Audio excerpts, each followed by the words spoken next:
سهم شهر صنعتی نورک در تهیه بودجه ولایت ختلان کم کرده شد، زیرا آن نتوانست نقشه‌های پیشینه را به اجرا رساند. حصه‌جداکنی 15 میلیون بود. واسه تغییرات در نقشه قسم درآمد بودجه شهر نورک ماهی گذشته جمع بسته نتیجه 6 ماه و مجلس وکیلان ولایت در همین سه ماه دیگر در گذشته گذراندن و تغییرات وارد کردن 11 میلیون کم کردن. شهردار نورک سبب را در درست راه اندازی نشدن شیوه جمع‌آوری انداز عنوان کرد. او کارخانه‌هایی را نام برد که در ساختمان نیروگاه راغون کار کرده به شهر نورک انداز می‌دادند.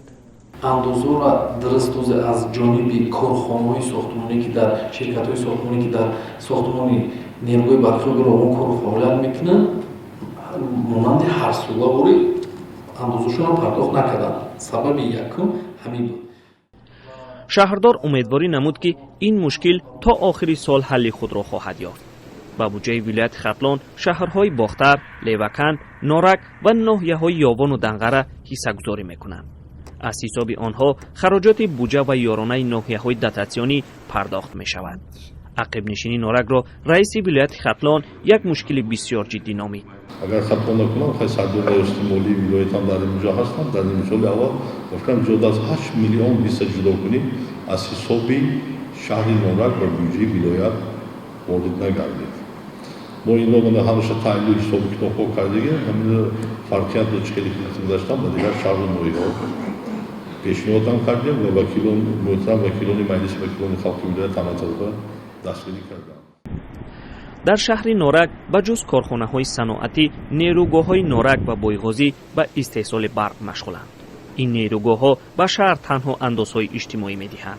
کارشناسان میگویند به مرکز داده شدن اندازهای کارخانه‌های بزرگ به بودجه‌های محلی ضرر خواهد آورد. در نتیجه شهر و ناحیه‌ها دستنگر ولایت و جمهوری می‌شوند.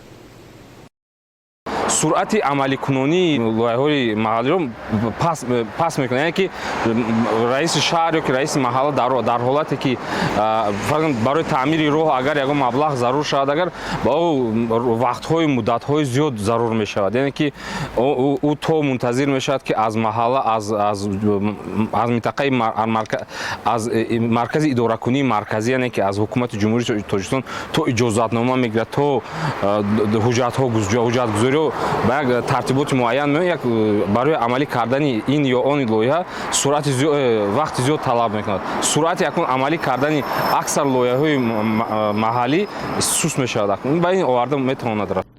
کمبودی درآمد سبب گشت که شهر نورک نتوانست نقشه پرداخت‌ها به بودجه ولایت را اجرا کند. آن درآمد تنها به پرداخت معاش کارمندان بودجه شهر رسید و بس. انداز ما اجرا نشده، قسمت انمو حصه جداکنی ولایت نکردیم، اما قرضداری مزد مهنت مون به پرگی پرداخت کردیم. اما عهدهداری حصه جداکنی را پرداخت نکردیم، لیکن ما مزد مهنت مون دیگه خراجات ما قریب همش تامین شده. ولایت ختلان از 25 شهر و ناحیه عبارت است. در گذشته ناحیه خوالینگ مثل شهر باختر، لیوکن، نورک و ناحیه‌های یاوان و دنغره به بودجه ولایت درآمد میداد. اما با وجود موجودیت ده‌ها کارخانه طلا، این ناحیه حالا در داتاسیای دولت نشسته است. رهبران نورک میگویند آنها تلاش دارند مشکل را تا آخر سال حل کنند. در عکس حال سهم این شهر صنعتی به بودجه ولایت باز هم کمتر خواهد شد. محمود جان رحمت‌زاده، آزادی، شهر نورک.